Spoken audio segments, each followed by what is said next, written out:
দোয়া চাওয়াও সুন্নাহ, দোয়া করাও সুন্নাহ। বুঝতে পেরেছেন? দোয়া নিজের জন্যও করবেন, অন্যের জন্যও করবেন। রাজি আছেন তো?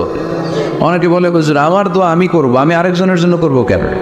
ওনারটা উনি করুক, আমারটা আমি করি, এরকম কথা আছে না? নাই না, অন্যের জন্য দোয়া করবেন, এতে লাভ আছে।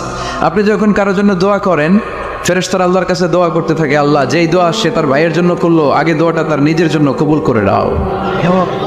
মা মিন মুসলিম ইয়াদউ লিআখিহিল মুসলিম বিযাহরিল গায়ব ইল্লা ক্বালাল মালাক ওয়ালাকা বিমিসলিন। ফেরেশতারা বলে ওয়ালাকা বিমিসলি। আপনি দোয়া করলেন, আল্লাহ আমার এই ভাইটার টাকা পয়সা নেই, তুমি তারে ধনী বানায় দাও। ফেরেশতারা তখন বলে ওয়ালাকা বিমিসলিন, মানে আল্লাহ যিনি দোয়া করতেছে আগে তারে ধনী বানিয়ে দাও। সুবহানাল্লাহ কইতে পারলেন না? আরো জোরে বলেন সুবহানাল্লাহ। একটানা ডন করি কওয়াজি সুবহানাল্লাহ। এবার বেড়ে গেছে আওয়াজ। একটানা ডর করি মাওনাবাজি, এইটা বললে কক্সবাজারের বাইরে বলতে পারে।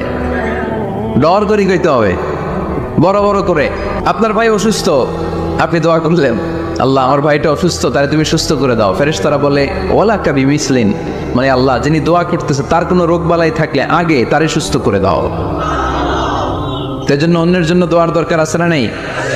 আল্লাহ হাবিব সাল্লাল্লাহু আলাইহি ওয়াসাল্লাম বলেন, দোয়া মুখুল ইবাদা, দোয়া হচ্ছে ইবাদতের নির্যাস।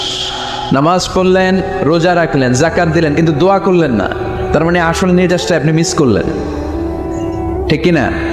আরেক বর্ণনায় এসছে আর দোয়া হুয়াল ইবাদা, দোয়াটাই নাকি ইবাদত। দোয়া যে করতেছেন এটাই ইবাদত। আওয়াজ করে পড়তে হবে আল্লাহু আকবার।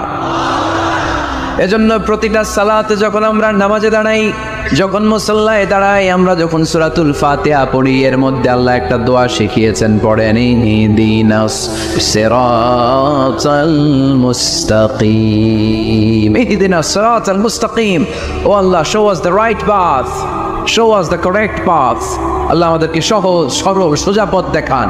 আল্লাহ হাবিব সাল্লাল্লাহু আলাইহি ওয়াসাল্লাম একবার খেজুর গাছের ডাল দিয়ে মরুভূমিতে একটা টান মারলেন, সোজা একটা টান, আর ডানে বায়ে অনেকগুলো দাগ কাটলেন। আল্লাহর হাবিব বললেন, ডানের ছোট ছোট রাস্তাগুলো শয়তানের রাস্তা, ওরা হাতছানি দেয়, আসো নাচের অনুষ্ঠানে আসো, গানের অনুষ্ঠানে আসো, মদের আড্ডাখানায় আসো, জুয়া খেলাতে আসো, ওইদিকে যাওয়া যাবে না। মুমিনের রাস্তাটা সোজা, এটা সিরাতুল মুস্তাকিম।